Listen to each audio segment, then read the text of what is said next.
Hey everyone, welcome to the final video lecture of Chapter 2, and today we are talking about prepositions.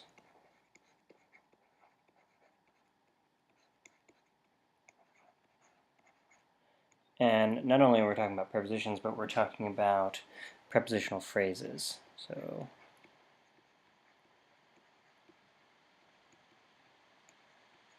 prepositional phrases. Okay, so a prepositional phrase. What is a prepositional phrase? Well, essentially a prepositional phrase is a preposition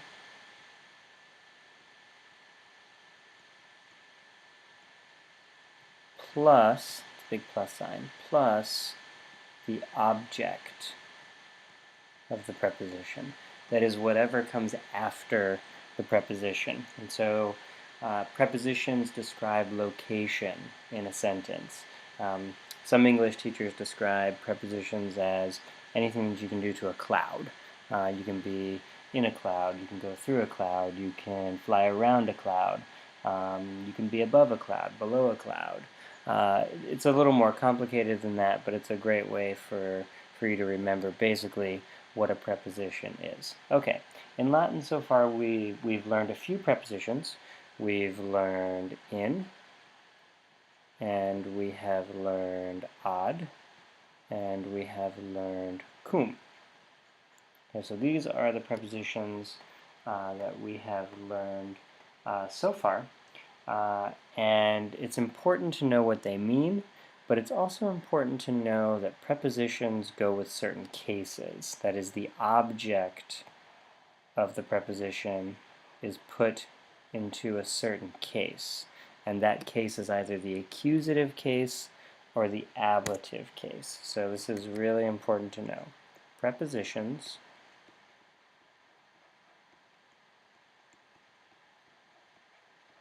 govern, that is, they take either the accusative or the ablative. Okay, so you're not going to have a preposition with the nominative, you're not going to have a preposition with the dative, and you're not going to have a preposition with the genitive until we get to maybe advanced Latin, and there are one or two, but they're very rare. Okay, so prepositions will govern either the accusative or the ablative. It is really, really ridiculously important to remember, and I'm channeling my inner Zoolander right now. So it's really, really important. Okay, must know accusative or ablative. The good thing is that when you learn each preposition, the vocabulary entry will tell you. Okay, so for instance, the very first preposition we learned was in. And in chapter 1 we learned in plus ablative means in, or it can mean on. So some examples of that. Okay, so in we would be in the road, or it could be on the road. You're not sure. That's one where you could use either in or on. It probably makes sense. Or in insula, which means on the island. Okay, there's one where on makes sense, right? It doesn't make sense to say in the island, okay? Or in terra. Okay, this could be in the land, as in the land of Narnia or Oz, or some other faraway place. Or it could be, remember terra can mean ground or earth, so it could be on the ground. And it just depends on the context of the sentence. Ground has definitely an end in it. Ground. Okay, so on the ground. It just depends on the context of the sentence. Okay, now in means in or on with the ablative. But, as we learned in chapter 2, if we put in with the accusative, then it means into or onto.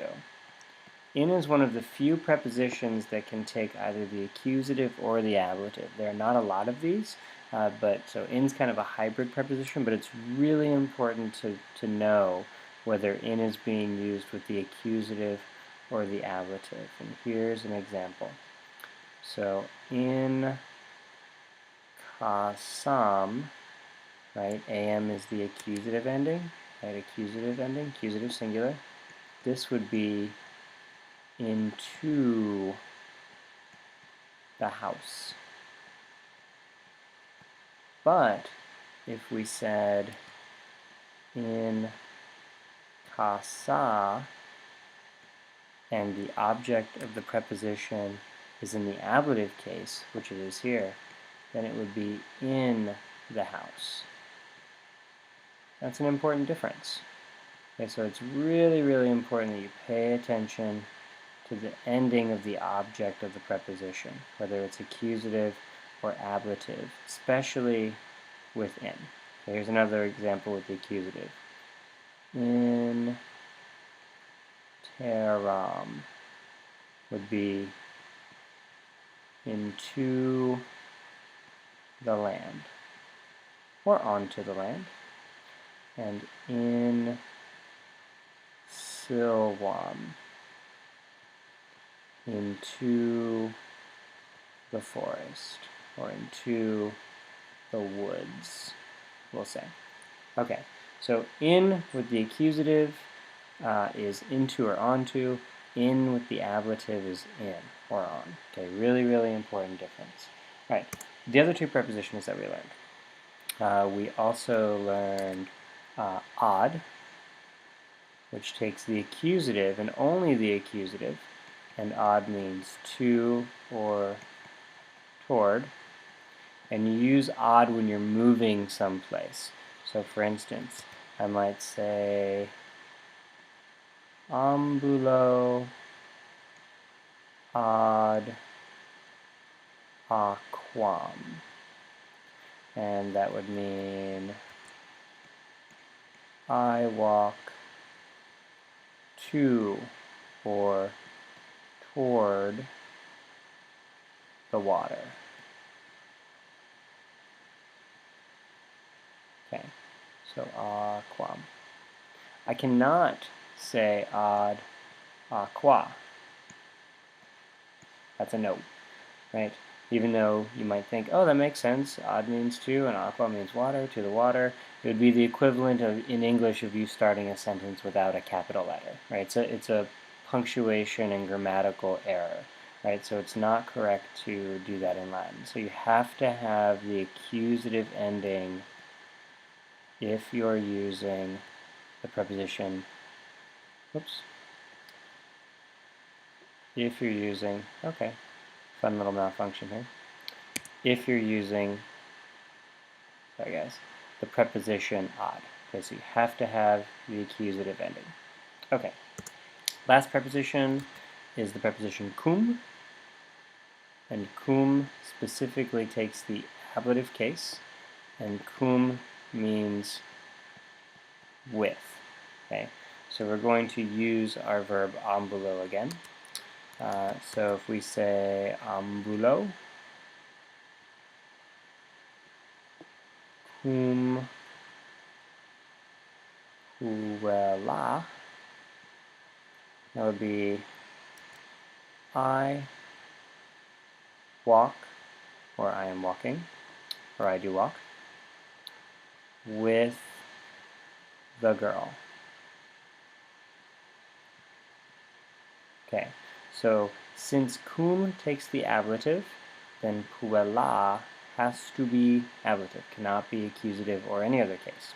Right, and then we'll make this, we can also make the object of the preposition plural. I could say ambulo cum puellis, which would be the ablative plural of puella, And so that would then mean I walk with the girls. Plural. Okay, so remember that in Latin, prepositions, they govern either the accusative or the ablative for their object, and it's really, really important that you follow the certain case that the preposition takes, whether it's accusative or whether it's ablative.